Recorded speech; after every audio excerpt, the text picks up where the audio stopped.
GTI, grand travail inutile, mais KTI, colossal travail inutile. Non, tenue spéciale de protection parfaitement superflue pour la visite de la centrale atomique de Kalkar. C'est la moins radioactive du monde. Kalkar sur le Rhin en Allemagne, tout près des Pays-Bas. Un prototype sous haute surveillance, un surrégénérateur, une centrale nucléaire très particulière. Particulière par sa conception, son prix, mais surtout aujourd'hui par son inactivité. Terminée depuis 5 ans, prête à produire de l'électricité, au lieu de ça, elle en consomme beaucoup. Commencé en 1973, le complexe de Kalkar a été achevé en 1986 avec 7 ans de retard. Expérimental, Kalkar est un réacteur à neutrons rapides, refroidi non par de l'eau, comme dans les centrales classiques, mais au sodium.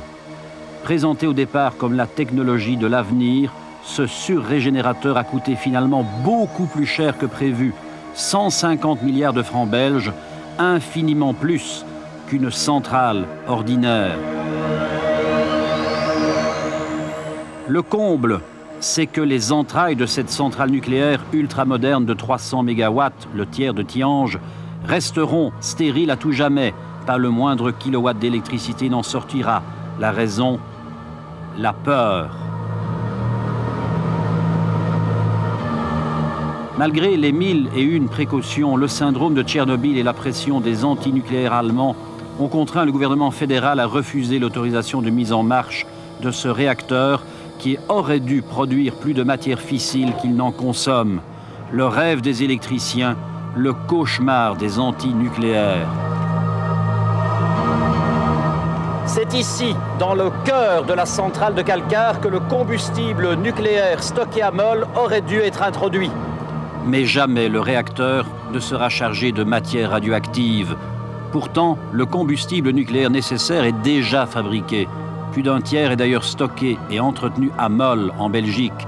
Des entreprises belges ont participé à la réalisation de ce prototype, ce qui leur a fourni pour 12 milliards de commandes.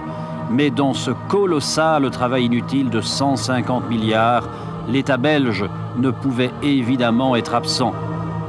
Il a englouti une dizaine de milliards d'argent public dans ce projet court-circuité. Kalkar est donc un bel exemple de plus de socialisation des pertes et de privatisation des bénéfices. Et puis, même terminée et à l'arrêt, cette centrale coûte très cher. 220 personnes et 2 milliards par an sont nécessaires pour entretenir ce qui fut annoncé comme un joyau de la technologie nucléaire du futur. Mais Kalkar a été jugé à ce point inquiétant, notamment après des incidents survenus à son cousin, le surrégénérateur français Superphénix, que les autorités allemandes n'ont pas pu braver leur opinion publique. La décision définitive d'interdire sa mise en marche a été prise peu avant qu'on apprenne que Tchernobyl n'a pas fait 31 morts version officielle, mais entre 7 et 10 000 victimes. Voilà, colossal Kalkar, il est capote, c'est pour la poubelle.